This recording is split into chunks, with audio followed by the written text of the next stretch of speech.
They want to keep your expectations low on purpose. If anything, you could say it's a massive fucking psyop by the game industry to gradually lower the quality of games over time so that people, you know, overhype shitty games, basically. I want to watch some of Dr. Moldberg's video, though, just because Crobecat commented on it. That was a very well-made video, Moldberg, with the reality check. Sub for effort. Thanks, Doc. I don't know if you... So my thing was in the middle. There, you can read it now.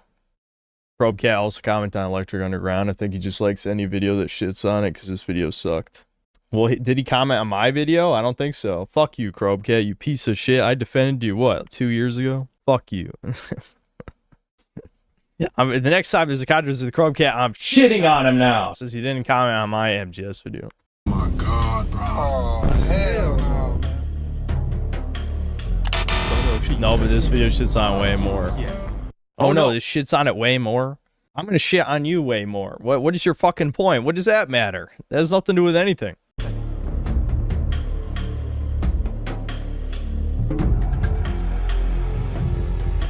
Oh yeah, the original telescreen is much better, yeah. In today's era of creative stagnation in the gaming industry, every time a remake gets announced, I find myself asking, why does this need to exist? It's a question worth asking, because without it, normal fact, because they can't play the original. I actually had people comment that on my video. Someone said, I can't play the Mona Lisa. Like, what the fuck does that have to... That doesn't even make sense. That was one of the first comments on the video was, but I can't play the Mona Lisa. What does that even mean? You can play the original MGS3 anytime, you lazy ass bitch. You'd rather waste $70 to make the industry worse than spend 10 minutes setting up an emulator, you fucking retard. Alright, anyway. Risk becoming a mindless, bugman, soy-sipping, product-consuming golem, forgetting that video games are, at their core, an art form. If you're going to remake a game, if you're going to touch something that was already complete, there has to be a good reason to do so. So what is that reason? Is it because the graphics are just too outdated to hold up on modern consoles? Yes. Is it because the controls feel clunky? Yes. Designed for a different era of gaming? Or maybe it's because the last entry came out so long ago. Yes. That the old fans have moved on and now the franchise... All yes. Like, literally all three of those are true. I mean, there's Zoomers who played Metal Gear Solid 5, of course. And, like, the older Zoomers, the Z-Lennials or whatever, right? They might have grown up with it. But basically, anyone post-2005, you know, the 2005 to 2012 Zoomers, they probably didn't even grow up with Metal Gear Solid. Because, you know, if they were born 2005, they'd be 10 years old when MGS5 came out, right? So they probably didn't even play it. Needs a brand new generation of players. Whatever the reason is, a remake should exist with purpose. Not just for nostalgia and definitely... The purpose is money. Not just for being a cash grab. Metal Gear Solid Delta is a game that fails to answer any of those questions in a convincing manner. It shouldn't and wouldn't exist if it wasn't. Good thing I'm 2004. That would explain why everything you say is retarded, Waffle Man. I hope you leave and never come back to the stream. When you left, everything was better when you were gone. No, I don't know why I find it funny to pretend to shit on individuals. I don't mean any of that. I'm lying. Because of the simple fact that these slop remakes make a ton of money. And who buys them? Glue eater, console players, and balding 30-something-year-old man-children who yearn for a sip of nostalgia because they want to forget about their miserable, worthless lives, about the fact that they will never own a house or have a wife and children and live happy a day of their lives. This game is a soulless piece of trash that runs like dog shit, and nobody who has a soul, who wants these shitty practices to be weeded out of gaming, should buy them. Except me, of course, since I very legally acquired a copy of this game to review. So, without further ado, here's Metal Gear Solid Delta.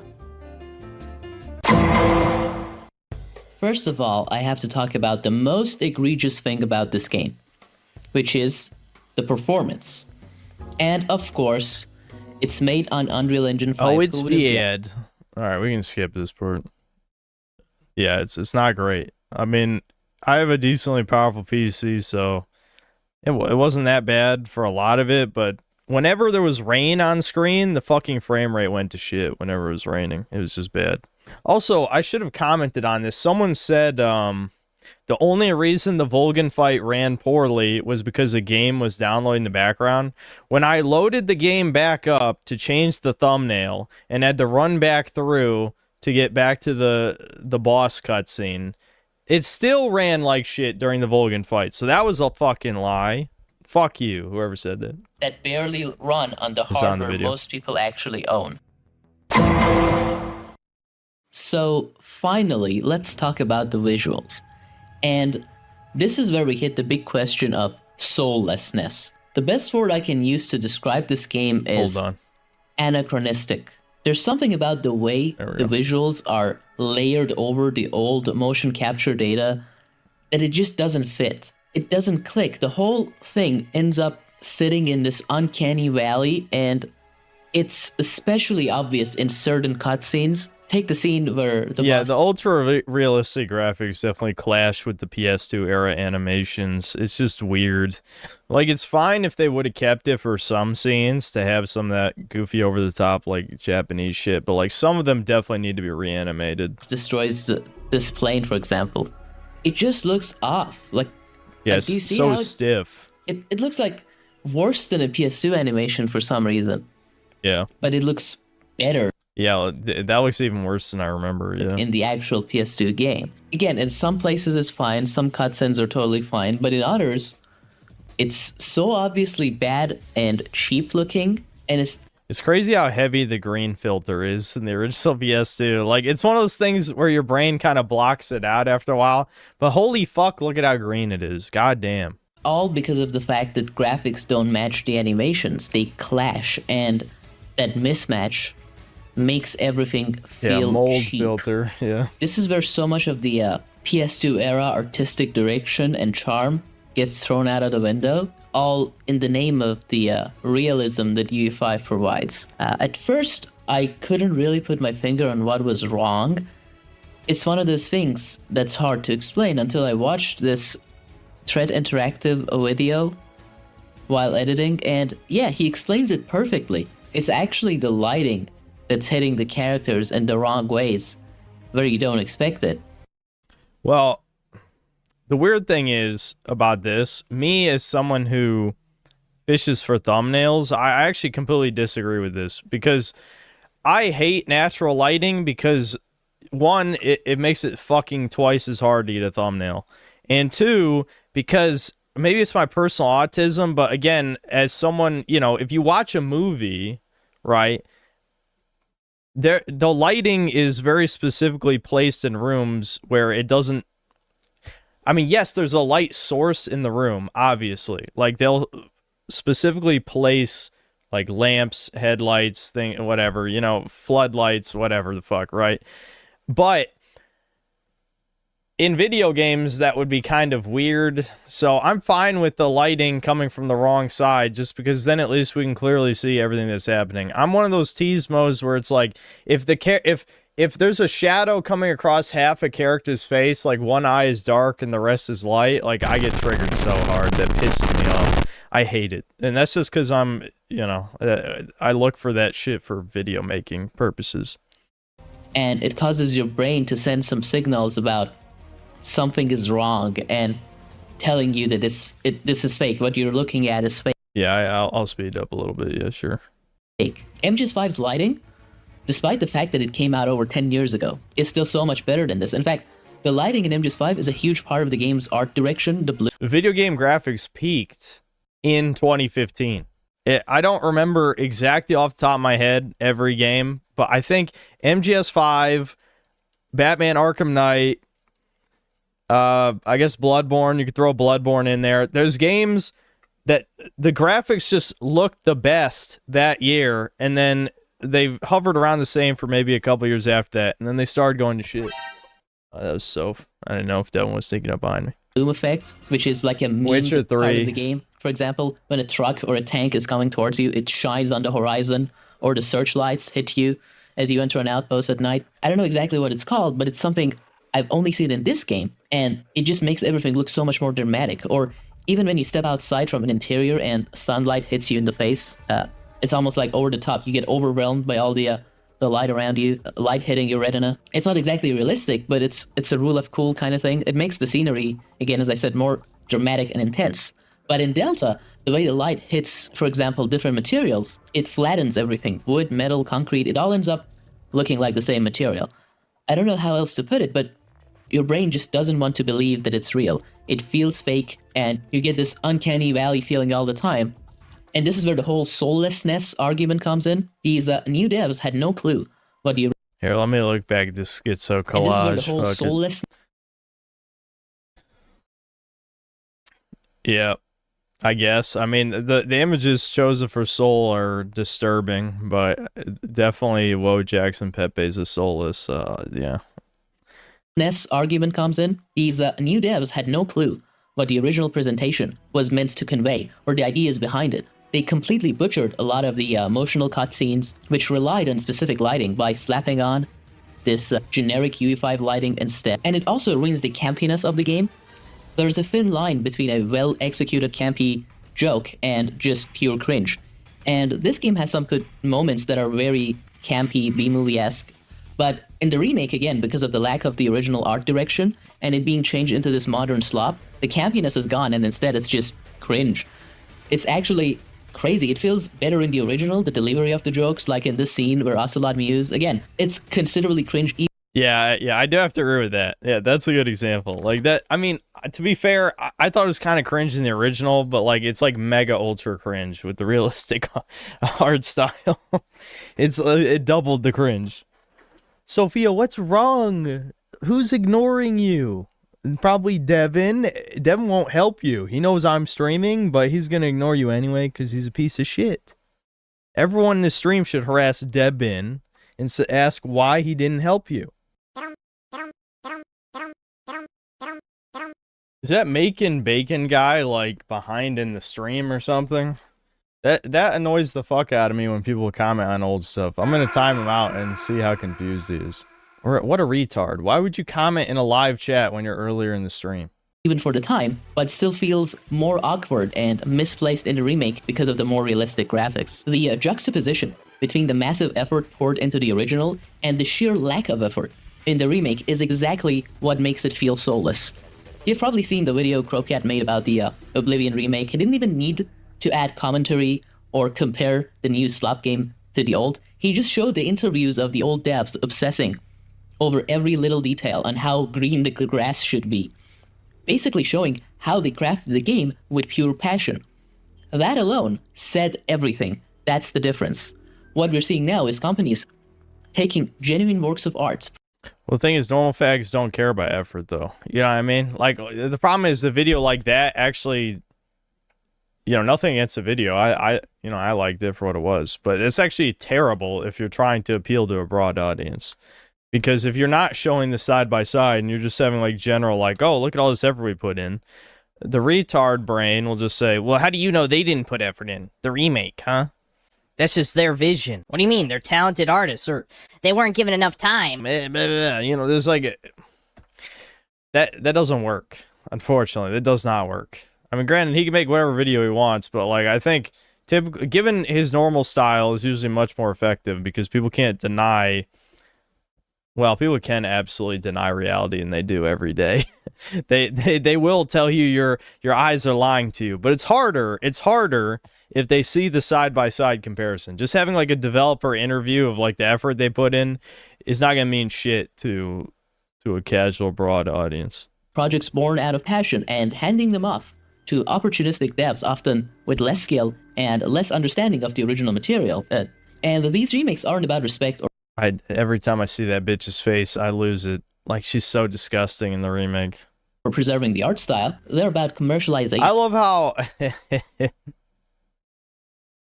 I went like viral on Twitter for quoting Sargon, because no one remembers anything on the internet because normies are subhumans with no memory and know nothing. But even then, even not knowing the Sargon quote, there's literally nothing wrong with what I said because it's a fictional character, you fucking bugs. And all they can do really is to butcher the original. It's like taking...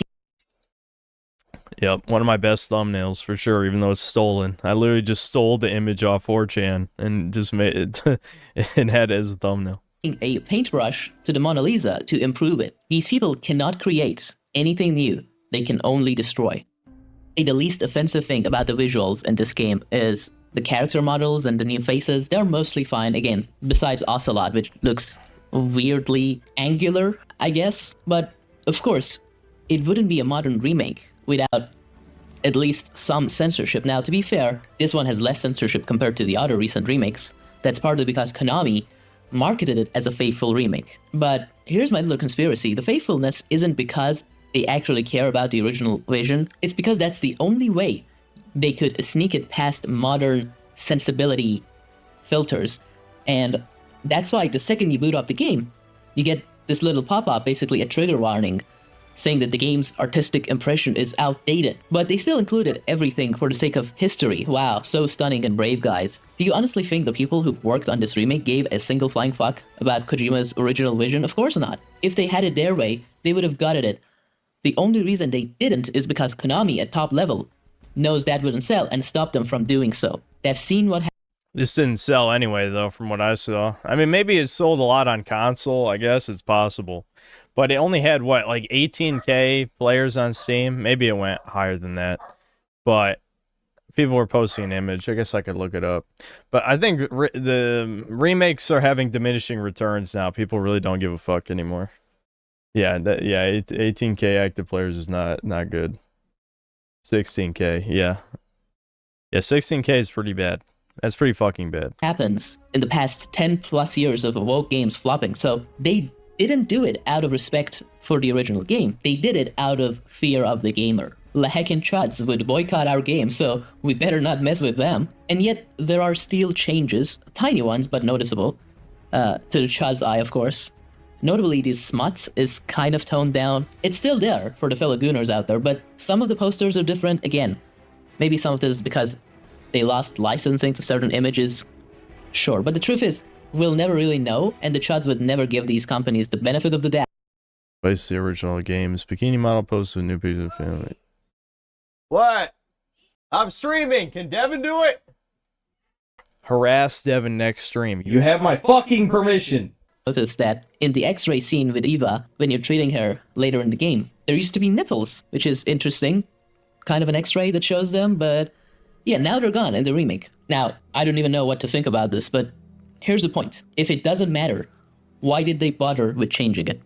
After all, it's a faithful remake. With all the belts and whistles, as all the shills have been saying in the past couple of days, it's supposed to be faithful to the original to the teeth, right? Clearly it mattered to someone, probably some overpaid sensitivity consultant. Yes, that's a real position in the gaming industry now, by the way.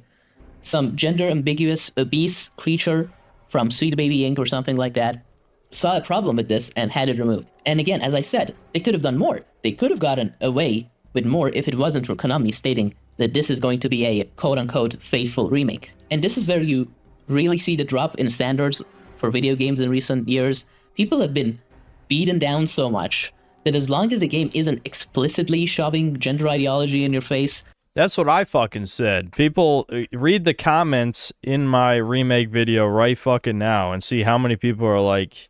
I mean, they weren't like dicks about it or anything, but like, I have to disagree with you here, Synth. It was a fairly faithful remake. It's like, it shouldn't even fucking exist. I mean, it doesn't... It has nothing over the original, except arguably better graphics, and who the fuck cares? Like, how are you still impressed with realistic graphics after all these years? It's only this nebulous Zoomer complaint of, oh, bad graphics, I can't play it. Oh, they're ugly. It's like, who cares? They'll accept it as fine. That's where we are now. The bar has been set so low that people look at this remake and say, well, at least not woke, as if that's some kind of an achievement. And honestly, I don't even care if the game is kind of woke, but at least it's fun. At least it's well made. It has a soul. It has a direction. That's what really matters. And here I segue into the gameplay section. The first thing you'll notice is that Snake's animations are practically copy-pasted from Venom in MGS5, but there's this weird compromise. You can't do everything Venom could do in MGS5. For example, in MGS5, when you're crawling, you could punch enemies to make them fall. You can't do that in Delta. The iconic rolling around in MGS5, you can't do that either. It was kind of broken in the original, but it was really fun using the movement tech, if you want to call it that. It allowed for a certain skill expression if you're going with creative kills, but I'm not going to hold that against this game, because obviously it wasn't in the original. But here's the thing. They already went out of their way to add so many elements from MGS5, making it almost one-to-one, that in itself already makes the game pretty easy, so why not go the extra mile and add more of these cool movement options and tech? I don't know, it just seems a weird decision to me. I also noticed that when you're prone and want to shoot behind you, there's this new rolling on your stomach animation, again, copy-pasted from MGS5. But here's the weird part. Because the original rolling mechanic isn't in the game, it's not really possible to move side to side when you're prone.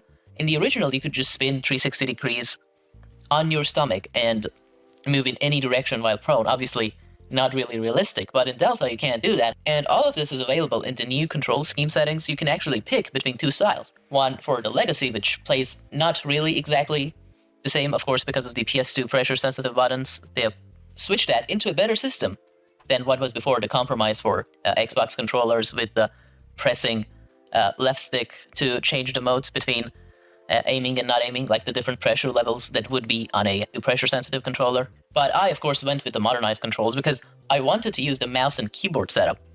That's honestly what I wanted most out of this remake, because the PC port in the so-called Master Collection basically didn't have that. It was just a joystick emulator, but of course they gatekept it for this remake, and I wanted to try it out. Since as someone who mostly plays on PC nowadays, I really fumble on the controller when it comes to aiming. But then I immediately realized what a monkey's paw wish it was. Playing with mouse and keyboard makes the game way too easy. You can just trivialize every encounter. They've tried to balance it a bit with bullet drop on the tranquilizer pistol. The other guns don't have drops, so you can still snipe with them, basically.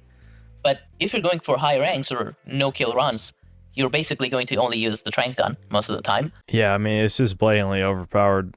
If I had known where, like, all the suppressor pickups were, I'd probably just trank literally everybody.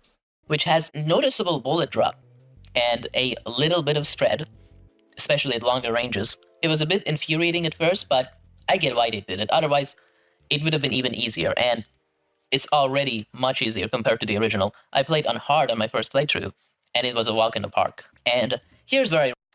Cue Synthetic Man getting discovered 100 times compilation.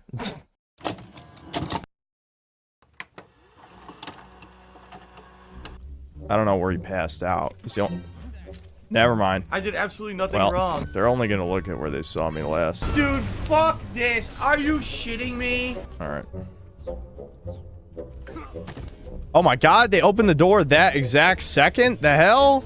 Like most stealth games, when the enemies aren't on alert status, they don't usually looking weird. Those are the type of chat message you read and... What the fuck? What? Dude, what the... Can I CQC? No, what? What? To be fair, I hadn't played this game like 12 years and didn't remember anything, so that didn't help. More of a reimagination rather than a one-to-one remake. You still have the same enemies with almost identical AI and the same tiny maps that were designed that way because of PS2 limitations. I wish they'd at least added more enemies or modified the maps a bit, hide some line of sights, block some of the cheesy spots where you can just snipe everything. How the fuck did he not get seen right there? I thought their sight was better than that on hard. I could have sworn, like, right there, I could have sworn they've seen me from that angle before, but whatever, I don't know. Block some of the cheesy spots where you can just snipe everything. That would have made it feel more balanced and challenging with the new controller schemes. But no, they didn't do any of that, and I know it's You not can about throw preserving the original. It's just snakes at laziness. people? They just didn't care about anyone who was going to play this game I didn't even know you could do for a that. challenge. And I know that as a fact because of what I noticed in my second playthrough as I wanted to play on Extreme and get the Foxhound rank. Now, let me give a quick history lesson for those who don't know. There was a time in gaming when hard didn't mean a game belonged to a specific genre. It wasn't just Souls-like. that was supposed to be difficult, and every other game was a brain-dead, numbing experience that had accessibility features so all the 5 disabled black trans woman gamers could beat the game and feel good about themselves. And Metal Gear Solid Series is one of those games that was known to be hard. It was notoriously one of the franchises that didn't give a fuck if you would just stop trying and put down the controller after 20 minutes if you couldn't progress. Oh shit. He does not stay asleep that long. Oh my god.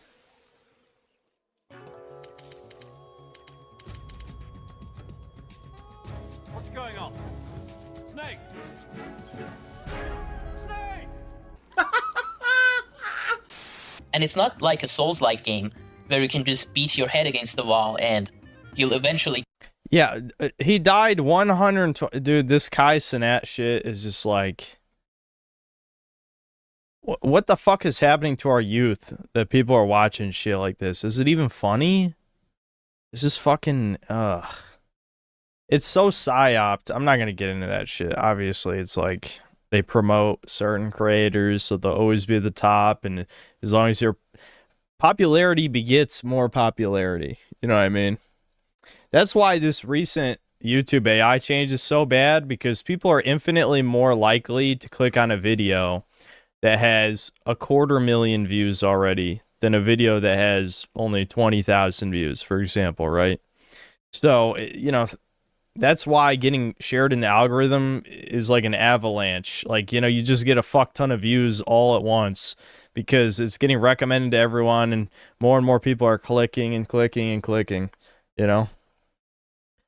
And the only videos of mine that ever had like longevity really were ones that really got pushed hard, like the Far Cry 6 video or the Spider-Man 2 video, you know, things like that.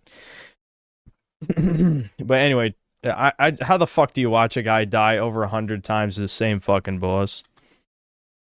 come to beat the boss with high enough stats and just pressing dodge button at the right time. No.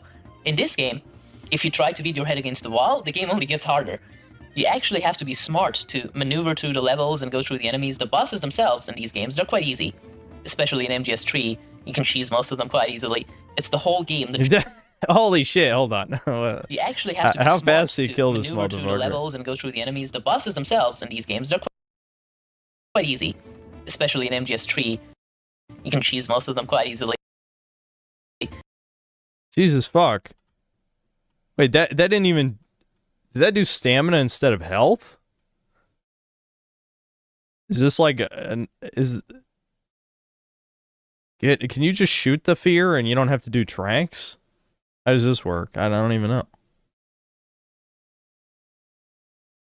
Oh, it's a glitch. Okay. It's the whole game, the journey, that is the challenge. And that's why there's so many challenge runs that you can do in this game. And the game acknowledges them through different ranks that you can get.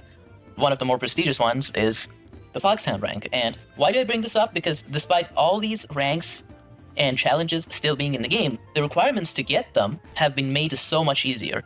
And that's besides the fact that how much of it is already easier, like the game in general, because of the gameplay changes and being able to aim with your mouse. And the real big problem is the autosaves at the start of every level. They practically trivialize the whole game and completely ignore one of the original requirements of the Foxhound rank, where when you were limited to 25 saves or less for the entire playthrough, now you don't even need to save manually. You can just reload an autosave and it still counts. Again, they could have just added a check, but it wouldn't count.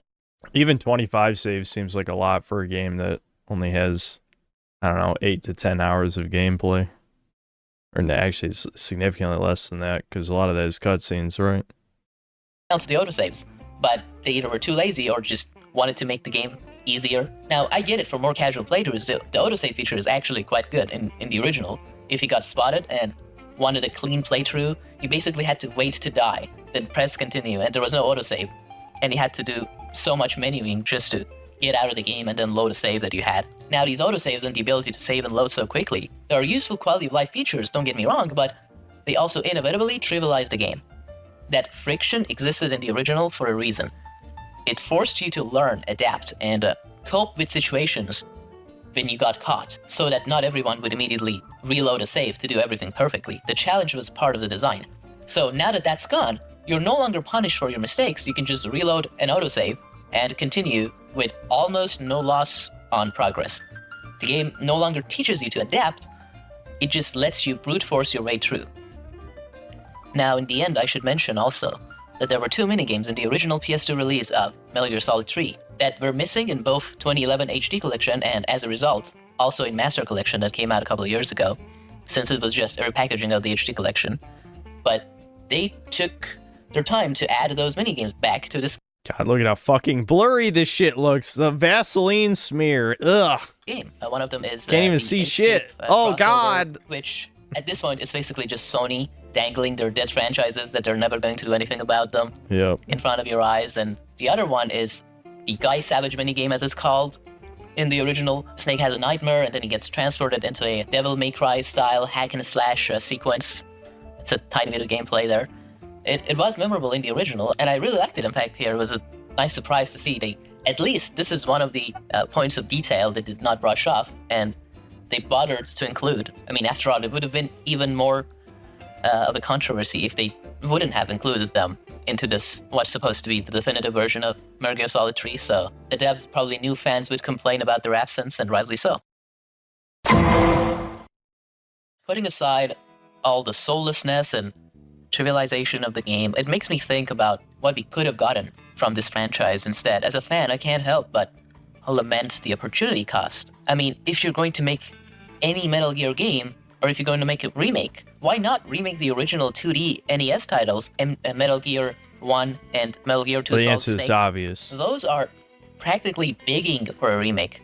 They actually contain really important parts of the plot that most fans don't even know about. Even die-hard players who've gone through most of the series missed the lore. That's part of why the whole Ishmael and Venom reveal in MGS5 was so mind-blowing, because hardly anyone played the original games, where you literally kill Big Boss's clone in the first one and then he appears again in the second game. And that's a perfect reason to revisit them, and they would follow MGS5's story, so you can tie up the loose ends there. Now, here's the challenge. Those games don't have much going on for them beyond the story, so a remake wouldn't just be a remake, it would basically be a brand new game built from the ground up. Yeah, I mean, that's why. I mean, it's just that simple. Of course, they're not...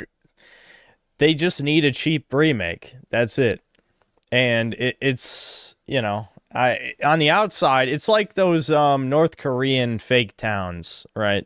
Like, yeah, from a distance, like the MGS5 remake looks way better than most of the other remakes, especially like, I can't help but think about the Dead Rising Deluxe Remaster, which had to have been like the shittiest remake. That was just like a graphical remake that I've played in recent years. And the Resident Evil 3 remake might be like the worst remake ever, but that was a reimagining. So that one doesn't exactly count. But the point is, yeah, they weren't going to make a new game. Hell no. Yeah, that takes effort. They just wanted to outsource to, you know, some cheap ass studio to just make the graphics pretty, and, you know, like you were saying in the video, they just wanted goodwill by including the extra content, Ape Escape stuff, the Guy Savage minigame, to make it look better than other remakes. But, you know, there's like that business, there's like a business saying where it's like, never over deliver. I think there's another part of that saying too. But the point is, they want to keep your expectations low on purpose. If anything, you could say it's a massive fucking psyop by the game industry to gradually lower the quality of games over time so that people, you know, overhype shitty games, basically. Level design, controls, graphics, the character designs, everything is outdated. You would have to reinvent it all, reimagine the entire thing. Why? Yeah, overpromise, underdeliver. Yes. The only problem is overpromise doesn't work anymore in the age of the internet. I think that part of the saying has actually aged like milk.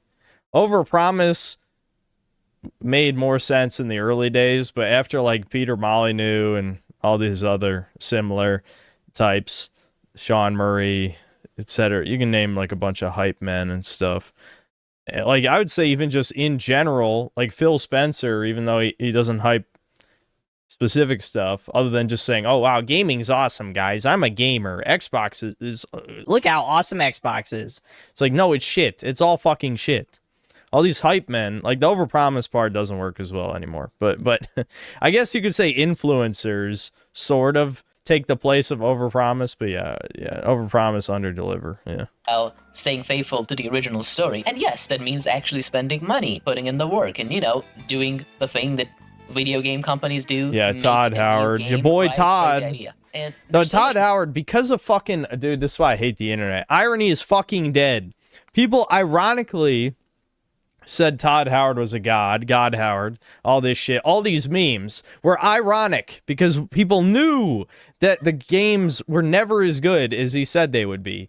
And yet, again, when everyone became autistic, when Zoomers didn't know what irony meant, people still say Todd Howard is a god, and they mean it even after Starfield. Potential here. Imagine a remake where you play as both Venom and Solid, and for the final boss, you can even switch between them. That would be so meta, like totally something Kojima would do. Fans have already made source filmmaker videos showing how it would play out. Yeah, I saw that video. The ideas are there. They're just waiting to be used. This is honestly depressing to know, no matter how well this remake does, which is not doing really well compared to the other remakes that came out. Oblivion Remastered, for example, had... Yeah, the Oblivion shit was insane. But notice how it dropped to almost nothing. Everything is FOMO, dude. Everything is fucking FOMO. Nothing has any staying power anymore. Nothing. I feel like even Hollow Knight, which Silk Song, peaked at like 500,000 or something. Even that is probably, especially because people have been disappointed. Because let's be real, Hollow Knight, I said this before, Hollow Knight's a fucking easy game. Now a bunch of babies first Metroidvania type motherfuckers were like, actually it was hard. I had problems with it. Yeah, because you've never played a video game before, you casual fan. Shut up. I know your type. I know the types who thought Hollow Knight was challenging. And so now all these people play Silk Song and they're like, oh my fucking god, it's so hard. I mean, I haven't gotten to that super hard shit yet, but a few of the bosses have taken me a few tries. Yeah. It's like, yeah, because fucking Hollow Knight was for babies, and the average boss in Silk Song is like as hard as like the bonus like extra DLC bosses in the OG game. So yeah, people are actually upset about that. I mean, I kind of like it. I've grown to, at least as I got more movement abilities and stuff and more equipment, I was enjoying Silk Song more. But I lost my train of thought a little bit. Oh, my whole point is everything's FOMO. Like, look at this. Like, only 2,400 players on Oblivion. Fucking Skyrim probably is over 10,000 right now. I would not be shocked. What's the current edition? The special edition? Is that what it is? It's 17,000 on the special edition right now. 17,000. Yeah. This is fucking flavor of the month crapola. And part of that is, didn't people say this is harder to mod? Like, they could, because it's in, wasn't it, this is Unreal Engine 5 or something, isn't it? So because you can't mod it, then why would you play for, a couple days, relive your nostalgia, except with shittier graphics, arguably. Well, that's, I mean, Oblivion's graphics are pretty trash, don't get me wrong, but like they look very uncanny in a different way in the remake. Like, I feel like there's a slight charm to the Down syndrome character models in the original Oblivion. These new ones just look like gross cartoon shit. I hate them. I really hate them. Way more players on day one and continuing to the first couple of days compared to MGS Delta, which hovers around 15k, 20k concurrent players. But again, let's say whatever those sale numbers are on console also. Whether it sold well or it bombed, it's not going to end well for the franchise. The jury is divided. I just talked about how a ton of indie devs lost their minds when Silk Song was released, priced at 20. I mean, I don't, Julie, I don't know if you saw my community post, but I'm not going to be reviewing Silk Song anymore. I just decided it's not really going to be an interesting video. Plus, I was kind of enjoying the game and just want to take my time through it. And it's not really an interesting stream game, so, I'm just going to be playing on my own time. Already almost 50-50 on the hate and like for this game. But with these things, as we've seen, the negative side usually wins out over time. When the hype fades away, the novelty wears off, and the cracks start to show. It's the same pattern we saw with the Silent Hill 2 remake, also. And eventually even the shills will admit it. And that's a sad reality. The franchise is stuck in a deadlock, and The worst part is, we're never going to see a real conclusion at this point. Kojima is fucking playing with his balls, making his autistic Amazon Delivery Boy Simulator franchise. I don't know when he hit his head against the wall and he thinks being a soulless VG moving around packages is appealing to gamers now. I think he lost his way and went insane. Yeah, and Death Stranding 2 was another, like, flavor of the month slop. Like, no one even fucking talked about it. I feel like the first game had, like, a lot of fucking buzz, you know? And yeah, most people probably got bored an hour or two in. But at least everyone was talking about Death Stranding 1. I feel like barely anybody was talking about Death Stranding 2. My video did pretty well, all things considered. Insane when Konami took Metal Gear, his masterpiece, his child, away from him, and now he doesn't know what to do. Dude, just give this man back his game. Give this autistic genius his autism-fueled geopolitics simulator back. Let him wrap up the saga properly before he dies. He's like 65 already. He's not going to live forever. And if nothing changes, Metal Gear will never get a real bookend, and that's the tragedy of all of this. So that was my thoughts on Metal Gear Solid Delta. Yeah, I think Kojimbo was just he was just done with the series after 5 anyway. Who's disliking this? Murder them! Based Andrew. Yeah, get them Moldberg. Fuck them up. How dare they dislike your video?